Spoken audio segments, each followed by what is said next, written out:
right. Well, Tommy, first of all, I do appreciate your time, sir. And, you know, first of all, I mean, you're a Roanoke native, and you've done so much. I mean, high school high school star, you know, played at Ferrum and all that. But the biggest thing is, I mean, obviously being a Navy vet, could you take me back to when you joined and when you got out? Yeah, I joined the Navy June 23rd, 1993, man. It was a year after going to school for sports at Ferrum, where I learned some real life lessons. I mean, I played under Coach Hank Norton, so we'll just stop there. We'll go there. And it really showed me that I needed discipline. So I didn't even finish my football or baseball season, you know, and that's when I knew I needed discipline. I had children on the way, and I was like, I had a son now coming that needed health care. And with everything that was going on at the time, I was like, I probably need to go and get this discipline. So the Navy is what resonated to me the most. I went to ROTC and stuff in school, but the Navy resonated the most with me. And so, like I said, joined June of '93, and I got out December 1st, 2007. So I did 13 and a half years. And it was an interesting ride, man. Learned a lot, and it was very fun. It was a very interesting ride. What was the biggest thing you say you learned in the military? That very discipline that I thought I had. I thought, you know, I knew how to stay on task, how important everything that you do, put your work and your effort into was. But the military would definitely hone that in, boy. You know, and I also learned how things work together. Like a lot of people will say, how do you do so many things when it's like, you know, as an operations specialist, you know, it was the first thing I learned. It was like, hey, we have so many different coverage areas that we have to be attentive to the whole time you're on the clock, because somebody's life actually depending on not only just one person's life, but actually the country. They're expecting us to do it. So that discipline, the drive, the honor, courage, commitment, as cliche as it may sound, yeah, those things the military definitely gave me and definitely needed at 19 years old, yeah. So what did you do in the Navy? As an operations specialist, I started off, I did 10 years as that. Went from where we knew all the fight of the ship, the weapons release range of the combatant ships, all the amphibious ships, sonar, things like that.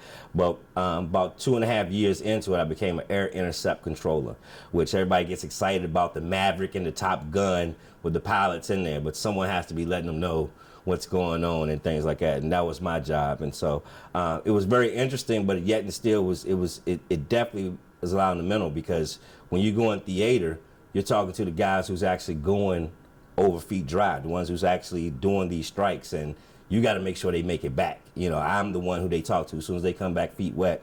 Me and my colleagues in combat, that's who they talk to when they come back. So it taught you how important missions are, to how important life is, things like that. And then the latter part, like the last 3 years, because computers had really started to pick up, and I pretty much picked up on computers early, got into the logistics space, where we were now getting into what people are doing now, the international barcoding system, to be able to track stuff, handling the logistics stuff at a high volume, millions and millions of dollars worth of financial obligation. So it had a very diverse thing to it, man. And even what I'm doing now, after controlling for so long, when I went my first shore duty, which I like being out to sea. I found I'm better out to sea. But I went to shore duty and was training. I became a curriculum developer. Started doing training for the very combat actions, and went to school for it. And never knew that this is where I'd end up. But now, as curriculum development and doing training to workforce, you know, the military kind of really does prepare you for everything. So, what was your rank when you got out? I was E5, and that was the thing. Like I was up for E6 early, and as probably still going on there, the compliance thing, you know, some of my senior guys, I thought I knew a little bit more than them, and it was like, well, you're pretty good, but we still know a little bit more than you. And it was very competitive, man. It was at a time where the military was downsizing, And so in my space, you made rank pretty fast to that, but to get to the next levels was pretty tough. But I didn't apply myself to go to the next level. I kind of like being with the group, but being senior enough where I wouldn't get in the junk work, but not too much where, you know, I would lose all my hair. Like I have right now. Now, you mentioned, and we talked about this before, I mean, the military, yes, the discipline, but one thing, and I know we talked about this in the past, I mean, it helped you take care of your family with the medical benefits, considering the fact that the history that you have in your family with, you know, sickle cell, and I know you're big in that, you know, with that mission and cause, but just to have that security, how special and how big was it to know that being in the military, this was an option that I could actually help to take care of my family? That was the thing, and how it manifested was major. Like my oldest son, John Anthony, who passed away, who you know most of our drive is from, he had it very tough with sickle cell. And back in Roanoke, being a smaller town, there wasn't as many resources. Whereas down in Tidewater, we had a lot more resources. The military, things that probably wouldn't have been covered from any other insurance, the military actually stepped in. So it was huge for that time because, again, like I said, my oldest son, but then we had two more sons who had sickle cell. So it really helped in that space, being there as something, you know, the value of healthcare is important. And so the military definitely provided that for my family. You know, it's interesting, you know, and I've known you for a long time, and I've known you've had this entrepreneurial spirit, but once you got out of the military, you were talking about how you applied all the things you learned to, because now you're here it is, you've been back around the last few years, you've been a big entrepreneur, you know, you're training other people with their businesses and get them off the ground. But again, you circle back to that military and how that got you ready. Just talk about that aspect of it, how, you know, the military training helped you basically train and get other entrepreneurs ready, because you started off obviously as an entrepreneur, and now you're helping others grow their businesses. So the military did it for me, and it did it in a huge way. I was able to see it happening as it was going. Most people can't leave their job and go into entrepreneurship. It's normally, you know, it takes a while, but I was able to see, I was fortunate for the very thing I love doing. My first entrepreneurial business was concerts and events. So I was doing concerts and events in Tidewater, where now I'm getting a great check from the military. Dude loved that they was giving me a great check.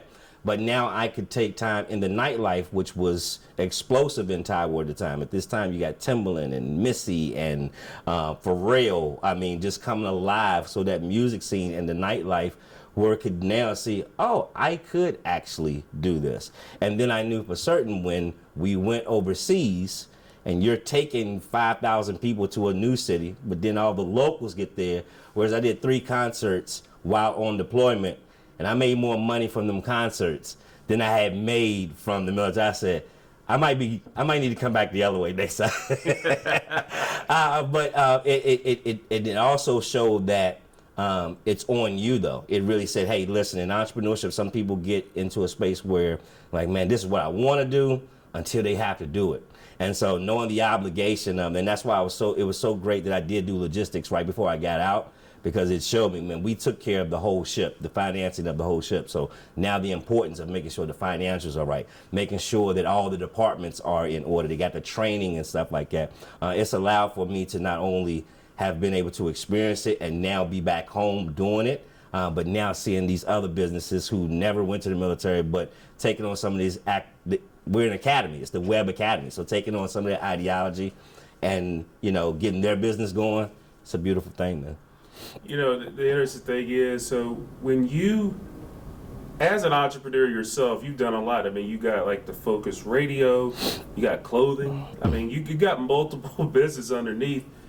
But how do you talk to an entrepreneur? Because I'm sure you've probably heard some interesting businesses that you're probably seeing yourself. Some I think it could take off, some that might not. But how do you, I guess if you had a personal feeling, let's say you heard a business idea and you said, I don't know if this is going to work, but how do you maybe put those personal feelings aside to support someone, not necessarily monetarily, but just saying, hey, look, okay, here's how I would do it. But I mean, this might not be a great business, but I mean, here's a way to make it successful.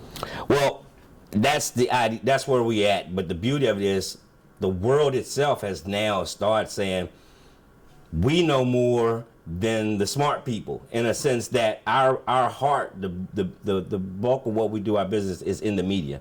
We believe if you have an opportunity to put your idea out there, if it's branded and you find your audience, you can be successful. So now I will give methodology on what I've seen and other successes of people in the same industry. But because technology and because so many new things are out there, I don't discourage anyone. I say, okay, well, let's see what we can do from a media standpoint, get you some eyes on some strategies on being able to find your audience. And then, hey, who knows, maybe you taught me something. But it's good that we're in a time, especially here in Roanoke, because Roanoke was pretty traditional when I was here growing up. But now seeing, and it's still traditional, you need that, and it's beautiful. I love the elders and what everybody's doing. But to see this emerging group of entrepreneurs and people who have a spirit, like to see my friends like Champ Hubbard and stuff like that do of his own clothing company, see my good friend Jarrell Rose and what he's done in the nonprofit space for those organizations and things like that, seeing so many people doing great things, Dink at the barbershop. It's exciting, man, because after living other places where we all romanticize, it's like, man, I love to live in Atlanta, I love to be there.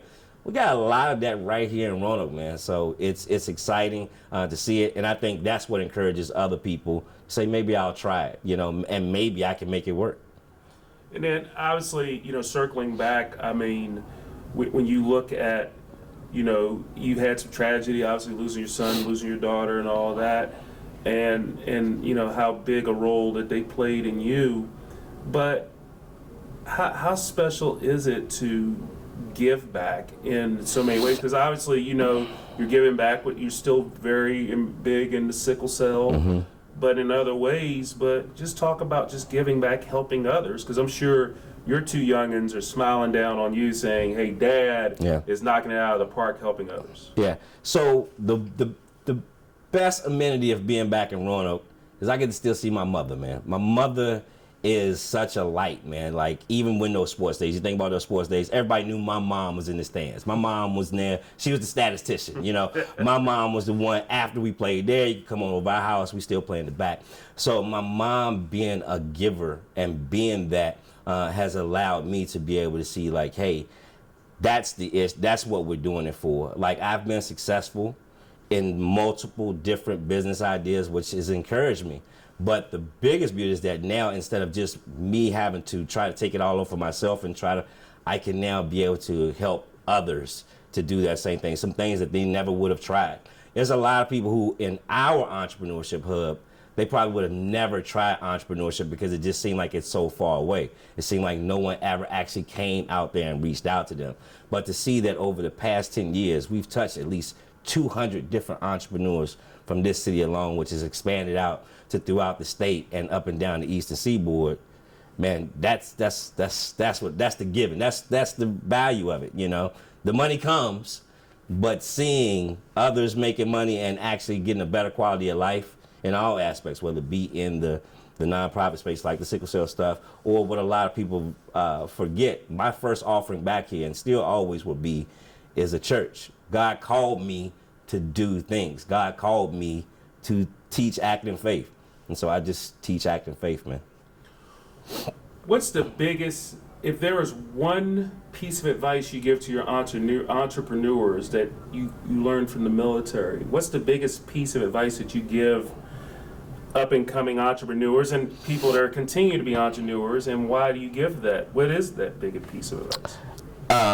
It's understanding your balance. It's understanding that your entrepreneurship drive and passion probably will come from something that you actually have either done or you've noticed in the universe. It's a need there. But your ideology, your personal feelings and attachment to it cannot keep you from going through proven business practices, getting an entrepreneur mindset. And that's what we're teaching, and that's what we like to present. You can't teach a person how to be an entrepreneur, but you can't teach them the mindset. And the mindset works for not only the business owner, but those who are working as well. We had to be invested when we was in the military. I knew that I was invested in the military. We took investment to our ship. If you're working, you're part of the workforce, you have to be equally invested in the business you're working for. And so that's what we actually working to, and seeing some results from, I'm excited about it. Now, there's two acronyms that I noticed. One is W plus E equals B, which is Workforce Entrepreneurship Business Enterprise. Something, correct me if I'm wrong, but this is your academy, correct? This is the academy. Okay, so talk about when you started that and just how has it grown? So the academy started from, we saw a need here, just workforce, people just doing jobs. You can try to put out and say we're hiring, but if people don't want to work, or it's going to be hard. So we just teaching varied skills. So we knew that people, the entrepreneurs, they were needing supplemental workforce as well. So being able to target people like those returning citizens, disabled veterans who may not have been able to find their space in other jobs that's out there, getting them back into the workforce first, but knowing that that workforce group will support entrepreneurs. Think of an entrepreneur who's been doing it all by themselves for years, but now they can get 2 to 3 other personnel to help out with the business. That becomes business enterprise. That becomes one begets and more. So that's been the ideology. We started prior to COVID. COVID hit right as we was about to launch, but we've been fortunate to actually persevere through and got a little support from the city to encourage us to keep going. And so we're just looking forward to now in the higher ed building, attract even more people and go on for the next 10 years doing this thing. And then is that kind of underneath the Entrepreneurial Learning Initiative, Eli? Is that kind of so it's underneath that? So we teach their curriculum. We actually teach their curriculum, but we have our own, like I said, as a curriculum developer. I even implemented, give him a shameless plug, my good boy Dennis Haley, his book on the art of dreaming.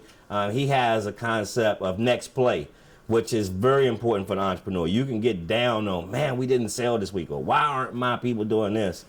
And you gotta get back in the huddle, you gotta say, hey, next play. And so we teach for some concepts out of his book, but definitely right off the curriculum from the Eli mindset. I guess the biggest question is how much fun are you having with this? Because I tell you, when I see you, and like I said, I've known you for years. I mean, you've always been a rock star, in my opinion, on the field, in baseball, and military, and what you're doing today. How much fun are you having? I'm having a lot of fun, and I can say it's actually like I'm working retired. Yeah, if that makes sense. In the sense that now I'm necessarily more so my job role now has just been consultant.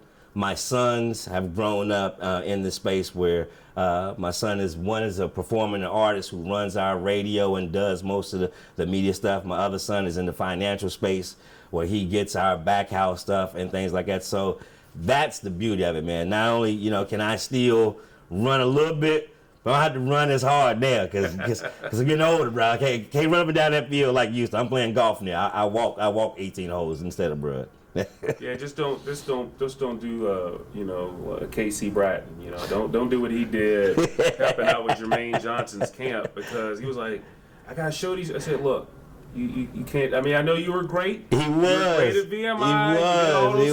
He was. But there's a thing called knowing your limit. Your age is when we're up in our upper 40s, hitting 50. It started telling you. That. I don't be out there trying to. But what I will say about Casey Bratton, I've never seen a person catch a car, and that fella is so fast that he caught a car. This is what happened though. Casey and my brother were Casey and my brother were real good friends. Yeah. He was parked in front of our house, and I guess he didn't have the emergency brake all the way up, and that thing started to roll.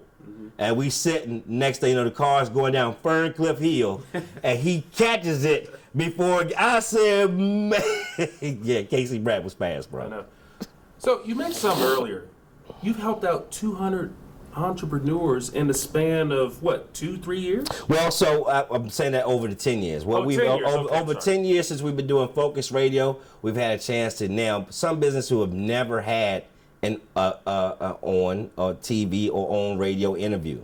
They have interviews. We've got them resources. We have directly sold into where we've actually purchased goods from over 200 businesses, mostly minority out of the Northwest Gainesboro over these past 10 years, and it's felt wonderful, man. It's felt wonderful.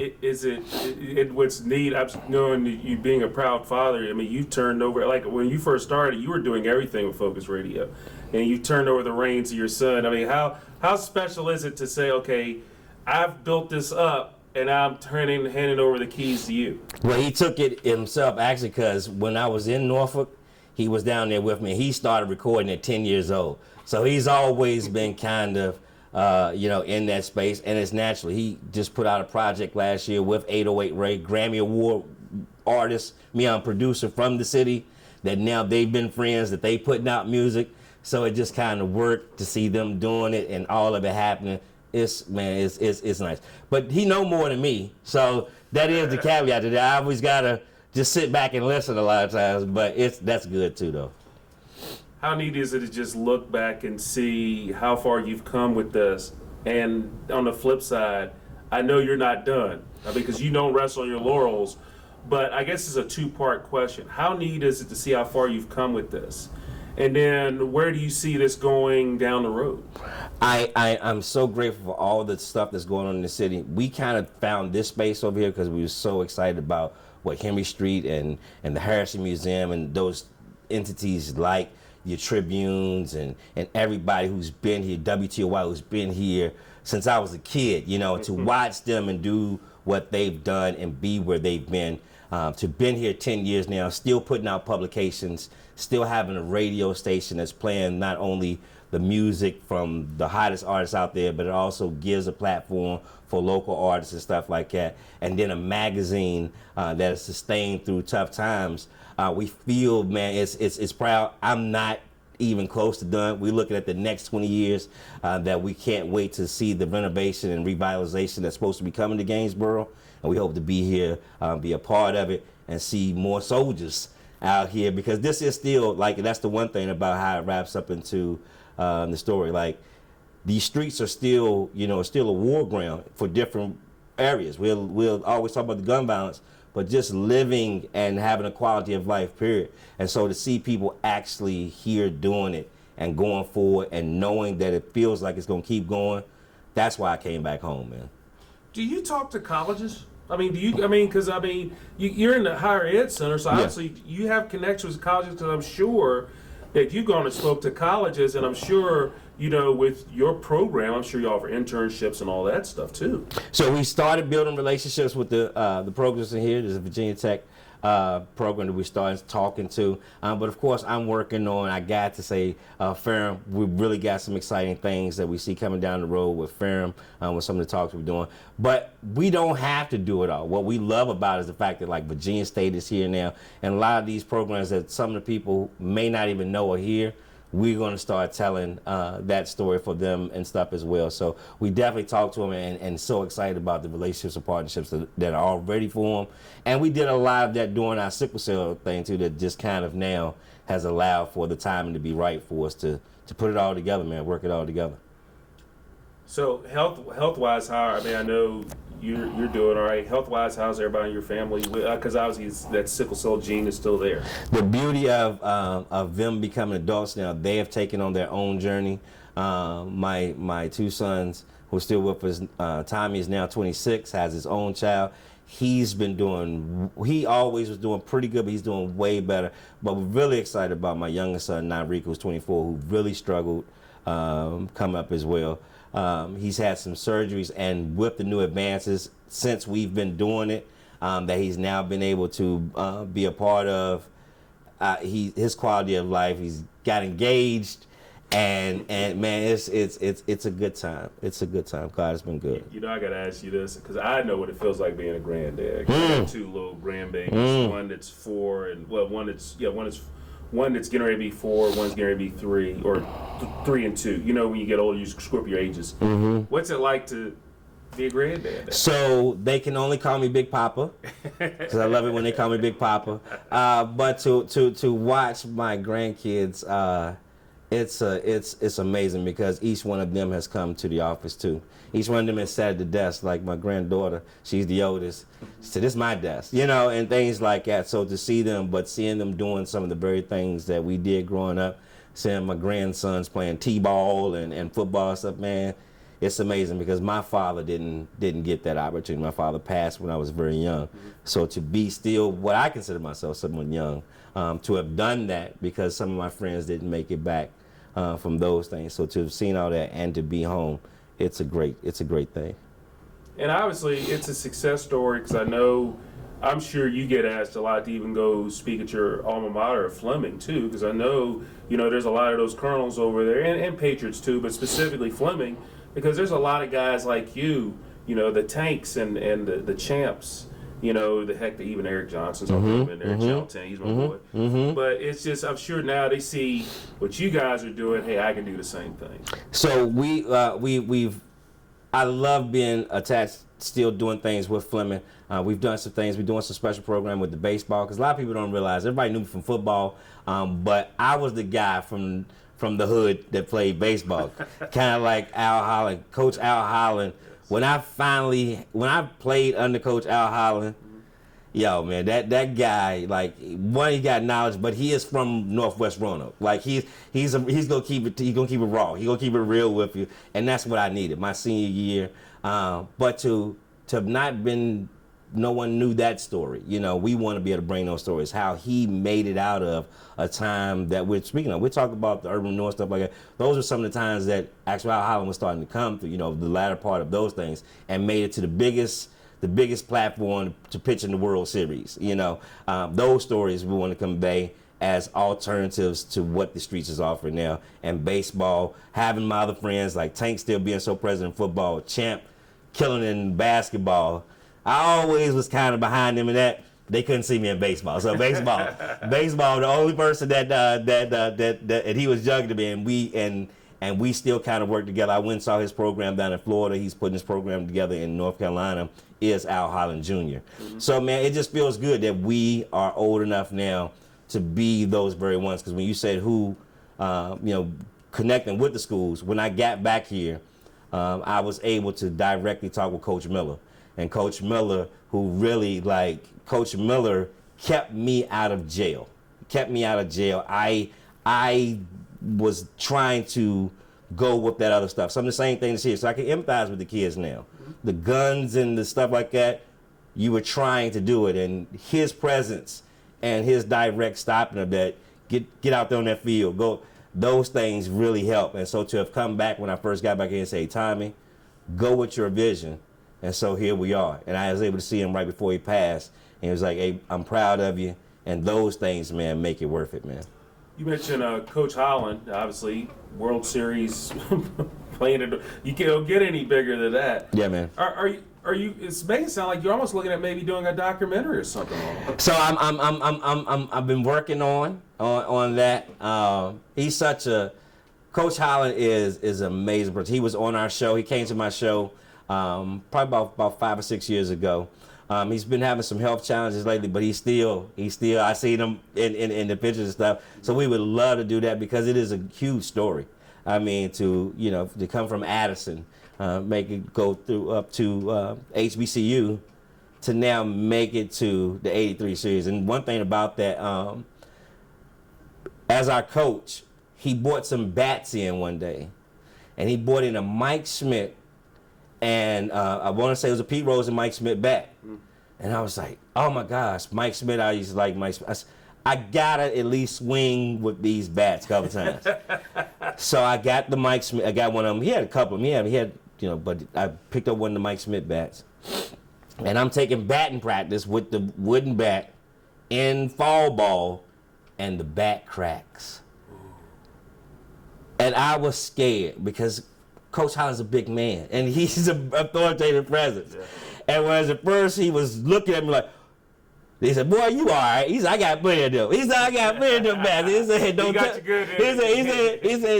He said, don't tell nobody. But I might say that this is what he broke in the World Series. I said, okay. Coach, I hope I could be able to do a project because it's a great story. He's a great guy. and to be a World Series champion. Yeah, man.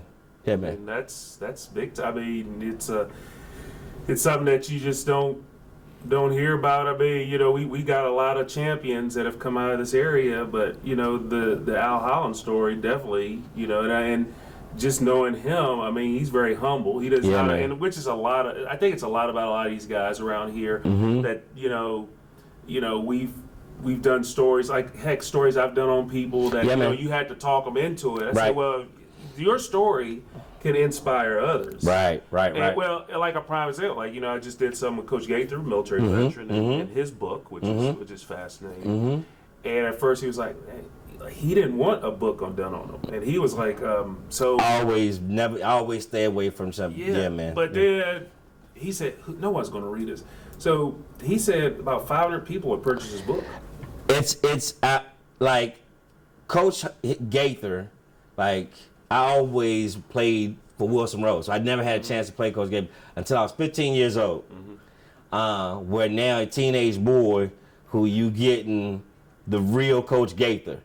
And the things I learned in that short amount of time playing with him really prepped me for life. It really helped me as a black man, just helped me as a man, period, because I still have friends. We had a diverse team that played on it, and everyone listened to Coach Gaither. But specifically for our community, a lot of people don't realize how much he impacted this community, just being the head coach over there at Inner City for so many years. That just really had a lot of the stuff curtailed that has been missing here recently. How neat was it, you know, when you played on his teams? Because we talked about this, and you know, this isn't necessarily stuff, you know, but we'll have it because we'll put the whole interview on. But he talked about how he got, because obviously there, you know, he had players from PH and Fleming and various other schools in the area, Spring, everywhere, that battled each other. But to mold all that talent into one and say, hey, we are the Roanoke Hawks, and all that. How neat was it to play with guys from the rival schools when you were on his teams? Yeah, man.